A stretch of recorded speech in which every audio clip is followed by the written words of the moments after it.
Buddha was wrong. Profound. That's in my opinion though. Obviously it's just a belief. Walking Wisdom, episode 11. Life is beautiful. How you all doing?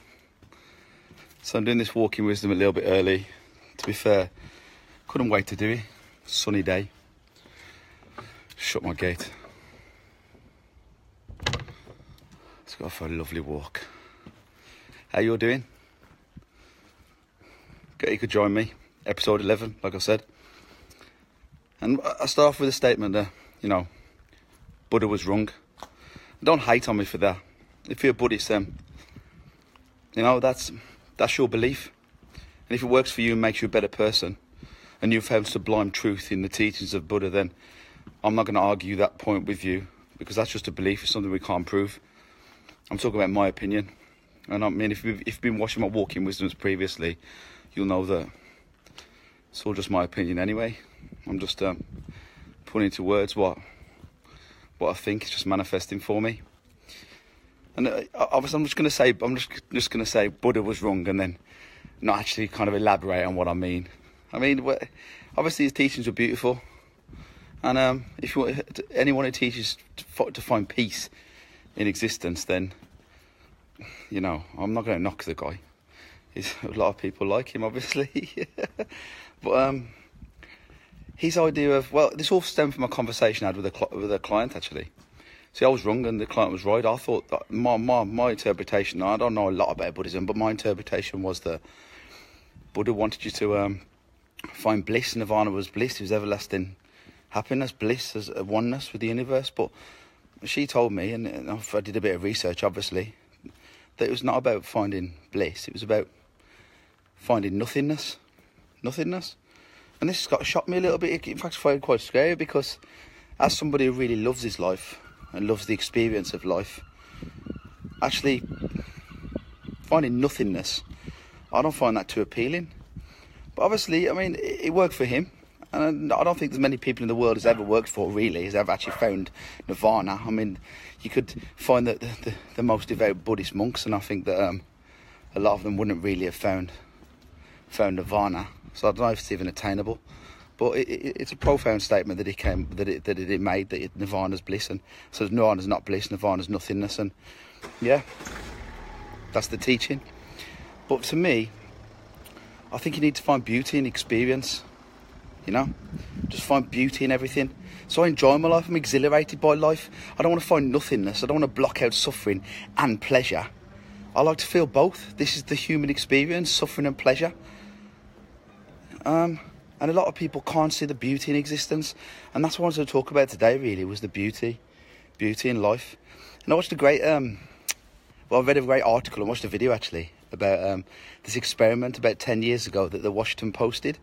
And it was basically, they, in the subway in America, in New York, they put a world-famous violin player, and he had a £3.5 million violin, and he started playing some of the songs, some of the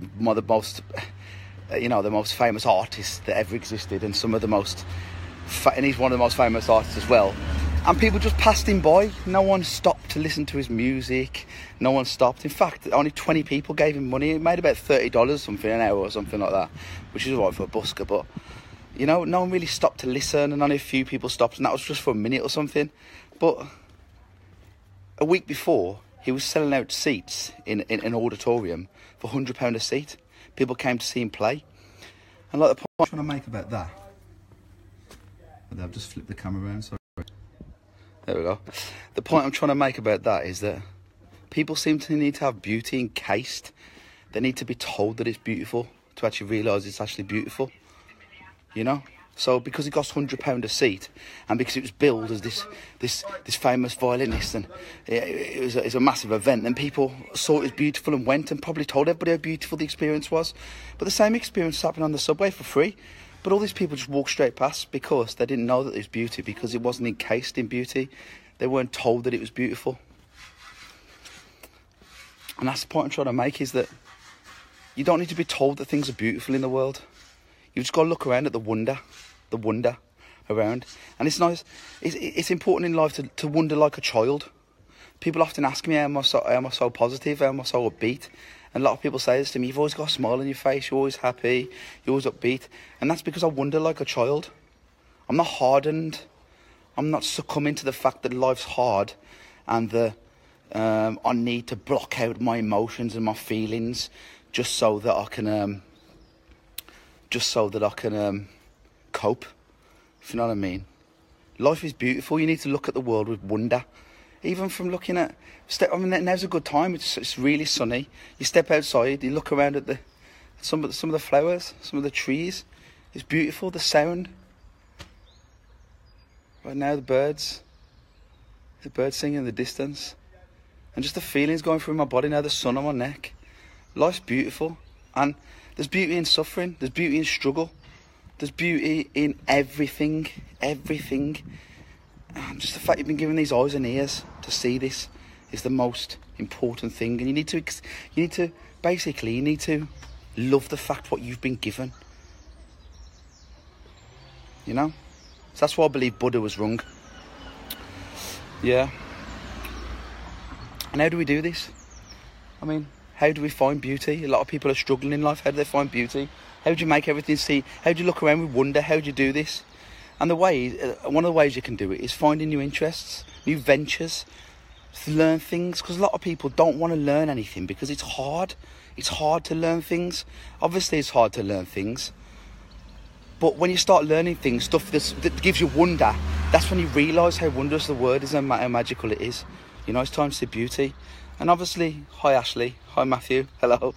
And obviously, you know, people think I might be talking wishy-washy here, but I'm talking realism here.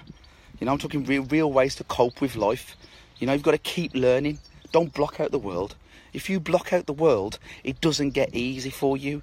You need to look at the world, accept the world for what it is, and then see the beauty in our existence of what we've been given. You know? And that's why I started the video with, Buddha was wrong. I believe he was wrong. I don't believe we need to block out suffering.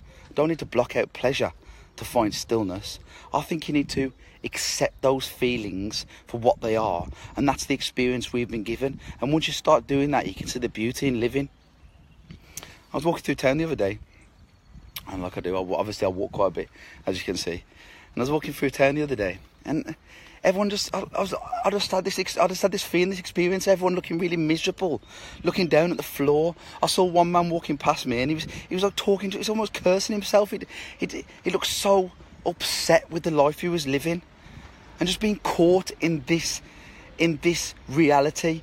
This focus of nothing. Where am I going? What am I doing today? What's on the agenda? What's my foot's hitting the floor. Just, that's all they're thinking of, what they can see, what they can touch. Not actually really stopping and looking around and thinking, look at this, what I've been given. I know we're all in a rush. I've got a busy life as well. But it's important to take time and understand the beauty and the essence and the wonder that life is.